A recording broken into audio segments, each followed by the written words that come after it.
Hi, I'm Ray Tedder, and Livewire is brought to you today not to talk about wonderful cultural events that are happening throughout the town, but also some deep and dark issues that we need to face as a community. And one of them is human trafficking.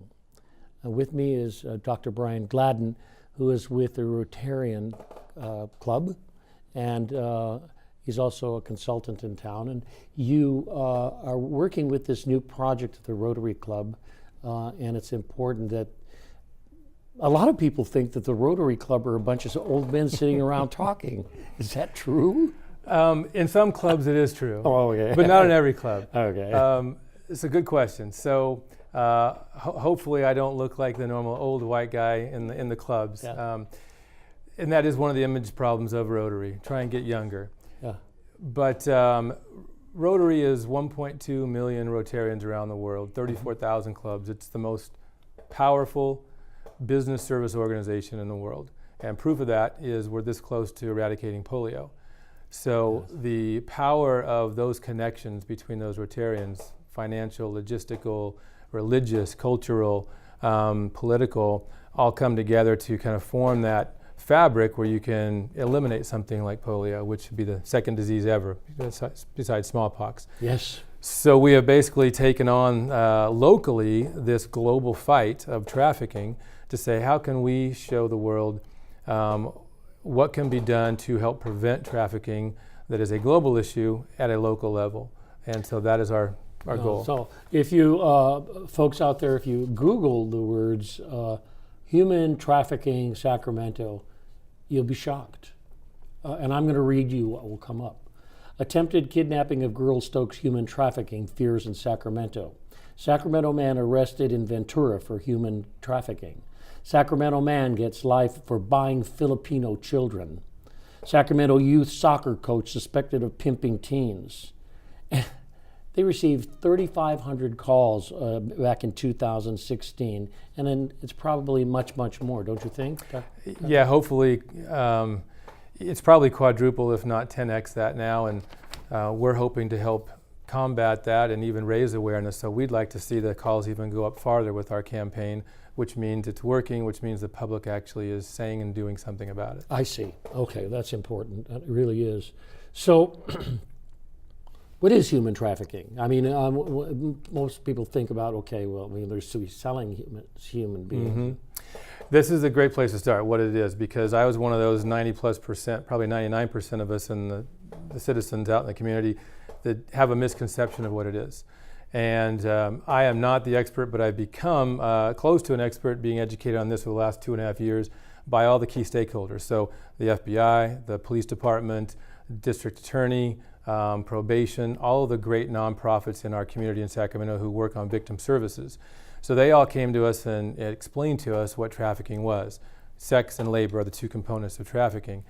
And we all think of the movies where someone's taken and kidnapped and taken to a foreign country as human trafficking. And oh, gee, that's awful that it happens over there, and I feel bad for them. But that's rare. That happens, sure, but that's not the norm. The norm of human trafficking in the U.S., most of it is sex trafficking, and most of it is girls. So it is, yes, it can be kidnapped, but the norm is force and coercion of some sort, and the target age is 12 to 14. So the norm of what you're going to see in the community is a junior high girl in 8th grade being targeted by somebody on social media, a friend of a friend, through a game, through a meeting at a mall. Oh, you're so pretty, you should be a model. Right. We'll talk about the different types of how this happens, the form factor, but it is through friends and family or people that they meet socially that they're getting coerced into this. And that is what trafficking looks like. It's happening in every community in Sacramento. So this thing about being kidnapped and taken overseas somewhere, that's the rarity. That's not what we're talking about here. So to identify it and see it and understand that the form factor has changed over the last several decades. So what we thought it was is not what's reality. Okay, and the Rotarians decided that they would work on this, but this is not the only project that they have, hard project. They don't give dances and only. They've worked on humanitarian issues before, right? Yeah, this is a great segue. So as I talked about this close to eradicating polio, it's now been 30 plus years that Rotary said, let's eradicate polio. Well, we thought it would take a few years. 30 years later, with the help with Bill and Gates Foundation and the World Health and CDC and Rotary, we're this close. Well, that's a massive undertaking. So we don't shy away from the hard things: clean water, literacy, disease, maternal health, economics. So locally in District 5180, which is the greater Sacramento region for Rotary, there's 41 clubs here from Oroville to Folsom to Elk Grove to West Sacramento. That's our region. So about 3 years ago, myself and another gentleman, Bob Deering, we got together and said, we want to do something grand and spotlight the great work in Sacramento that the Rotary clubs here do, but we want to do it on a global scale. It's a global issue. So he came back from a peace conference that said it's trafficking. So I said, I don't know anything about trafficking. Is that a problem? What can we do about it? So then we went to all these stakeholders, the experts here, and said, how can Rotary help? Well, one of them was through victim services, which we kind of tabled. There's a lot of great groups doing that. The other thing they said was a gap where Rotary can help is through prevention. Well, there was two parts to prevention that they talked about that we could help with. One was prevention through education to our kids and prevention through education to the public. So just like we're doing now, what does it really look like? When I see something in the public, who can I call? What can I say? How do I identify it that someone's being trafficked? And we all have those things where you say, well, that doesn't look quite right. You have a 12-year-old girl with somebody that doesn't look like they know them and they're trying to shy away and it's like someone's off. How do you identify those signs? What can you do about it? And educating to our kids is the big thing. The target age is 12 to 14-year-old girls for sex trafficking. I have 12 and 14-year-old girls. So every time I say that, I get goosebumps, right? It's terrible. And so educating them when they're in 5th grade all the way through high school of how to protect yourself, the choices you can make to be safer, how to identify that you might be being targeted. And just in 5th grade, they talk about having safe spaces. So our partner in this 3 Strands Global out of El Dorado Hills is they're the bar for the curriculum for educating our kids in California and now around the country. So we were brought to them through the Attorney General, Department of Education. Everybody said, if you want to educate kids in a curriculum, go to 3 Strands. It's just before this meeting of you and I here to talk about this issue, I talked to my friend Carissa Marr, and she said, not everybody thinks on their feet. And when she was talking about a young woman who does actually think on her feet, and she was in a mall, and a woman came up to her, just an older woman, a girl, I guess, came up to her and said, I'm working over here with some modeling agency, and you look like you could probably be a real model. We have a lot of clothing manufacturers who really need someone that looks like you. And the girl said, that sounds really interesting. And yes. Well, give me your telephone number, and we will call you. You can come in for an audition. Give me your telephone number. She says, "Well, I can't do that." Oh, well, let me call you. What's your number? Or you call me. Yep. And the girl says, "I don't give out my telephone number on the street to anybody. Even though I want to do this. Do you have a card? Give me your card, and I may call you." Yeah. Maybe not. So there are ways that people can be coerced just standing on the street into giving away information that's important for their survival or not. Yeah, what you talked about is exactly what this curriculum, so the 2 components of the grant, educating the kids, educate the public. So the first one on the kids is those kids and the teachers, they have to understand what to look for out there in the community so they understand how they're being targeted, make those safe choices. What you're talking about, all the key stakeholders who I mentioned, they call that the CEO pimp. So nowadays there's really 5 different types of pimp. You can talk to Chief Hahn or Ashley Bryant, the president of Three Strands. So the CEO pimp, when you go into the mall, whether it's Folsom or Roseville or Arden, doesn't matter, and somebody comes up to you and says, "Oh, you should be a model." Unfortunately, they don't say that to me anymore, but Well, that's only had a few times. That 99.9% of the time, they are a trafficker. So they're hired to be that front end to identify girls who they think are vulnerable, that could be coerced and tricked into contacting them. They will then keep at them, and then it's just a numbers game. How many girls can we get to Texas? Who will come actually meet us? And then, like the great flight, not attendant, but customer service person in the airport who noticed that those girls probably shouldn't be traveling on their own. Something's not quite right. That's what they were. It was a CEO pimp gave them a one-way ticket to New York to be in a music video, right? So educating the kids on safe choices, 5th, 7th, 9th, 11th grade, different tactics, right? Safe spaces when you're a 5th grader, not talk about trafficking. Then 7th and 9th, maybe a little bit more, real world. And then 11th grade, talking about, slavery in old times versus modern day slavery, which is trafficking, being coerced. Yes. Yeah, that's exactly what's happening.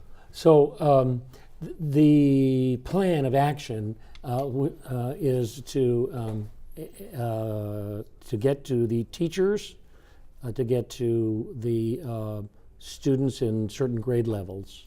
That's correct. On the education prevention side, the key is that teacher and the student, and the teacher is the trusted advisor. So what we looked for when we were trying to bring everybody together, and Rotary is good at just bringing people together and getting the funds to fund something, yes, not creating something from scratch. Yeah. So we were directed to both these groups. We'll talk about the Voices and Faces project with the campaign, but Three Strands on the curriculum. And we wanted something that was scalable by using technology, learning management systems, so the teacher doesn't have to learn everything and say everything from memory, as well as giving them tools, videos, and documents that they can actually use with the kids. So in every grade, 5, 7, 9, 11, there's a different message for this trafficking topic. And it's to boys and girls. The boys don't want to grow up to become pimps, and so the messaging around everybody, their worth, self-worth, and treating people with respect, all these things is part of it. So that curriculum, we wanted it scalable so we could take it from here and give it to somebody in Cambodia or Chicago or Brazil. Part of our grant was how can we make a scalable best practices program that anybody in the world could use. They would ask us, well, how'd you work with the county or the city or law enforcement or healthcare or education? So bringing all the stakeholders together, creating this really collaborative project was the main goal. So through that education with Three Strands, we're funding to help them get out to our schools. With our grant, over the next 12 months, in the past 6 months we've been rolling it out, we should be able to educate about 80,000 teachers and students in our public schools in our District 5180, which is a huge amount of impact. I was going to ask you about evaluation after that, but you've also brought some, I love these cards that you brought here, this kind of interesting statements. We should talk about these in a bit, but there's some, what we here in the business call B-roll, either some slides or a video that you brought. And so, and I'm not sure what's cranked and ready, but let's have a look at the B-roll and then we'll see whether or not we can move on. Okay, here we go. You have an event coming up. Is that right? No. Ugly Truth. Well, that's how to contact the Rotary District, I see. Yeah, Rotary5180.org for more information or donate. And then we have our Facebook page, RUSH, which is Rotarians United to Stop Human Trafficking 5180, and it has documents and pictures and donate button. Okay. So, okay, we have that slide, but there's something else we want to say. Oh, there we go.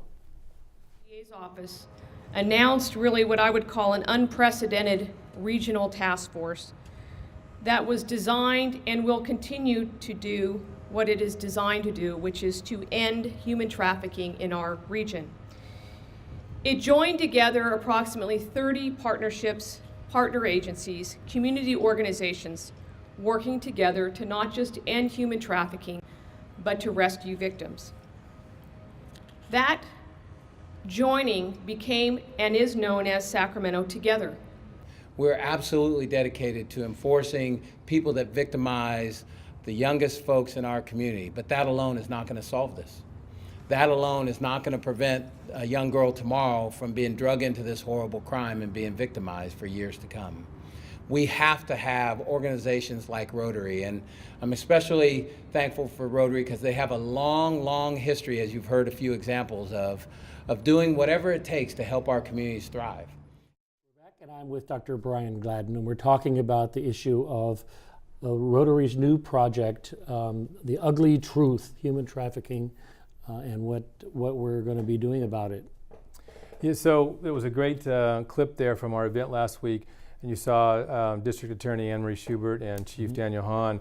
So those are the key groups that we wanted to bring together because of their power in the community to help people understand this isn't just a law enforcement issue or a victim service issue. This is a business and community issue. It affects all of us and even businesses. So part of the ad campaign is what you see here in front of you. We wanted to find a group who could help us with a public awareness component to raise the awareness of what it really looks like, what we talked about, and what you can see, if you see something, what can you do about it? So the group here that we partner with is called the Voices and Faces Project, and they're actually survivors, women who got together and said, we want to put an ad campaign together to help prevent this and tell the real story and put an in-your-face ad campaign. So it's called The Ugly Truth is the ad campaign. Sure.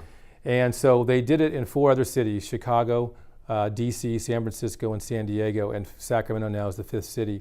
So we said, great, let's bring a best practice program that has already evidence-based outcomes to Sacramento for 3 months. And as you can see, these are in-your-face ads. It's not beating around the bush.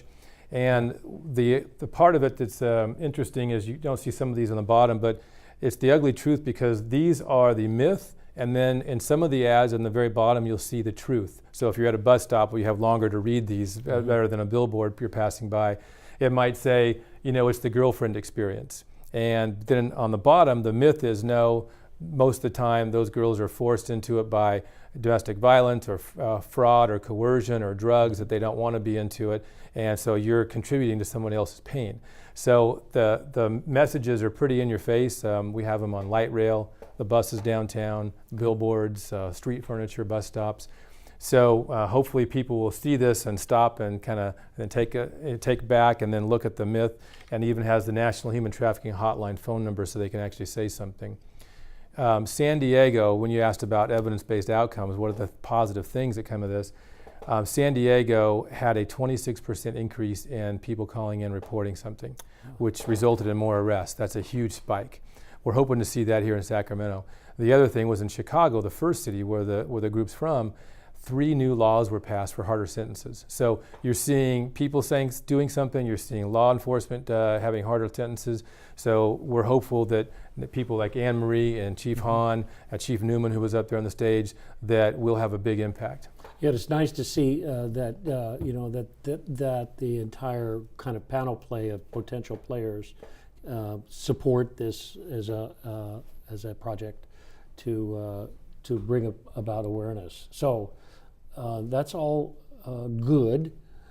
So how long is the project for, and what schools? Yeah. You know, I've talked to a number of organizations that had projects in schools, you know, and I thought, my goodness, you use the word global, and I thought, what does that mean?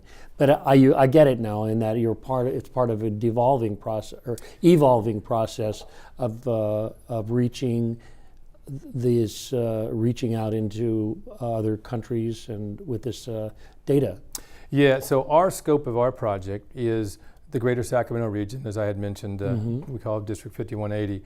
So we wanted to create what we're calling a reverse global grant. Normally when Rotary or other service organizations help somebody else overseas, the money comes from the U.S. and goes to somewhere else in need, which is fine because we do that as the U.S.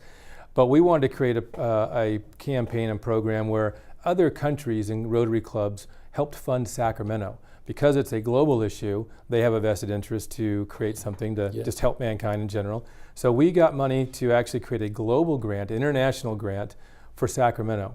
This is the largest human trafficking grant in Rotary's history, and it's the largest international grant in the U.S. for Rotary, period, this year. Wow. So Rotary International is looking at us saying, what are you guys doing in Sacramento, and how do we replicate this? So we have calls from all over the world coming in.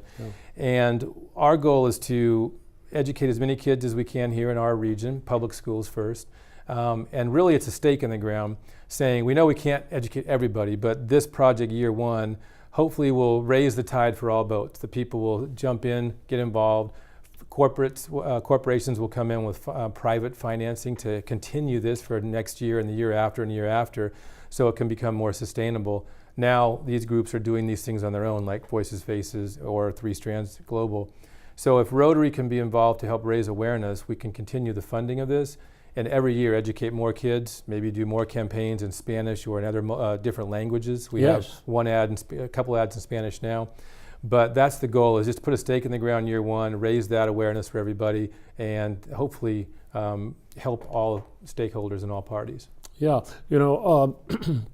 it is said, and I although I may have acted dumb when I began, I do and have worked on this issue before with Dr. Manuel Pickett and his theater company Teatro Espejo, to talk about the problem of human trafficking between Mexico and here.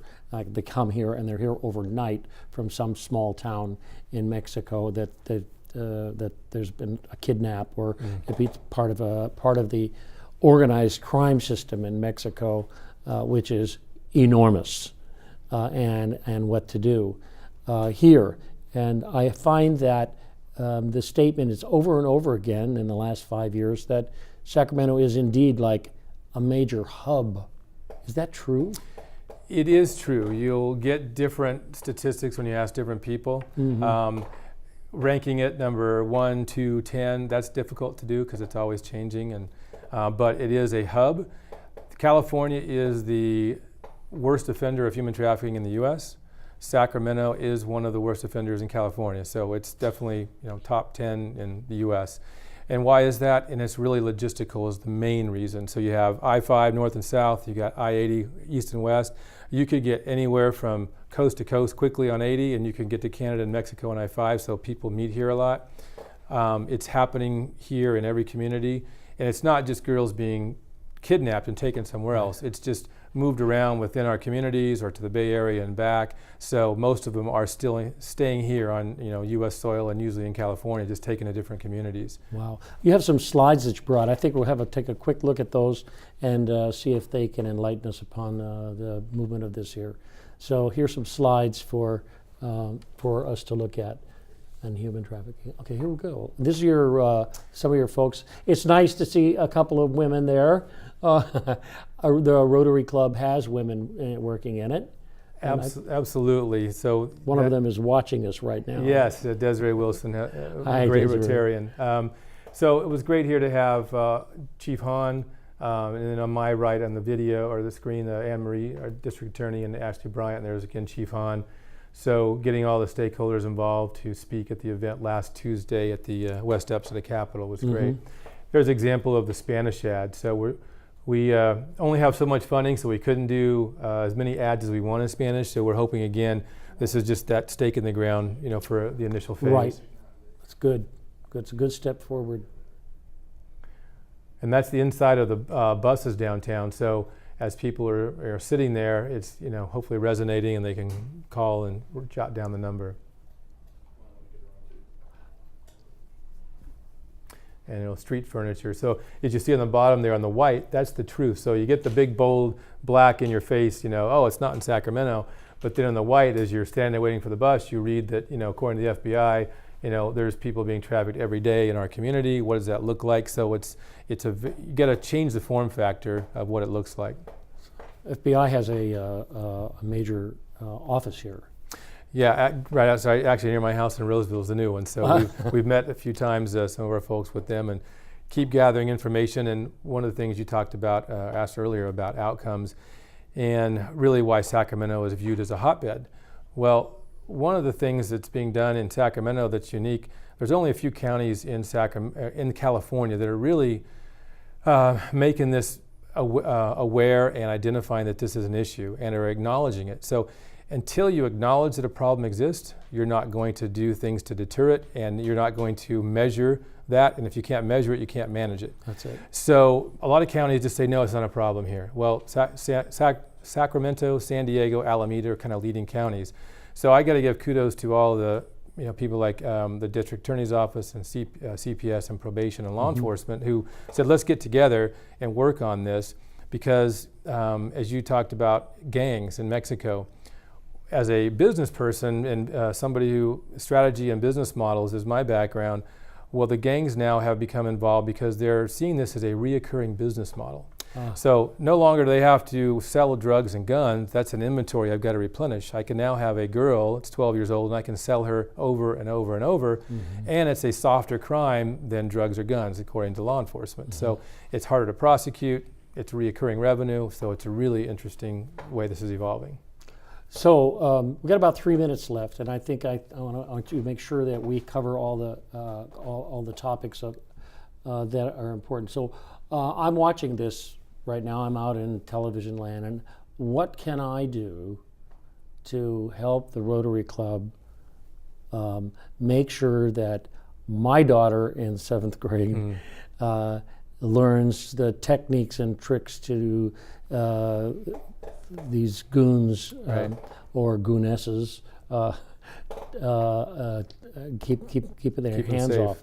Yeah, that's a great question, and there's not one answer, but give some ideas. And so nowadays it's social media that's pervasive. So the number one thing that we've been educated on is parents have to really understand what's going on their kids' devices, iPads, computers, cell phones, who they're texting, what games they're playing, and they have really the responsibility to check that, make sure, and tell their kids why. It's not just that I want to invade your privacy, but here's, you might know a friend of a friend and you're going to go hang out with them, or you're starting to befriend them on social media, but who are they really? Do you really know those things? And educate them on what we're talking about here, that they might not be who they seem to be online because we're not sitting there face to face. And that's the number one thing. So much of that, okay.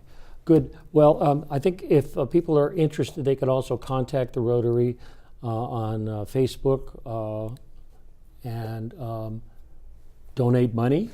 Yes, absolutely. So we got our grant. Obviously, we don't have enough money to continue this for a long period of time, but the idea was put that stake in the ground, get everybody out there in the region to say, I want to help. So either donate as a private citizen or, and you've got it up there on the screen, which is great. Better yet, we want to get some of the large companies around town to jump on board. We're having discussions now with several of them to say, how do we help, whether it's a yearly amount that we want to donate or it is a kind of an endowment. So all the large corporations, we want them to get involved to say, yeah, not in Sacramento. And we want to, whether it's matching employee contributions or one-time donations. And because it is a business problem, it brings down the economic value of those areas, whether it's trafficking, and obviously it can happen to your employees, so it's all of our issue. Okay. Well, thank you so much, Dr. Gledden, for coming to talk to me about this. It's really important, very important to our community and the survival of us as human beings. Thank you. Yeah. Appreciate it. All right. Much. We'll have you back sometime, maybe in about 6 or 8 months. That would be great. Talk about it again. We'll talk about the outcomes, hopefully. All right. Okay. Thank you, Ray. Okay, we'll be back next week with Livewire with more issues to talk about, and thank you so much for coming to talk to me about this. We'll be back next week with Livewire live at 5.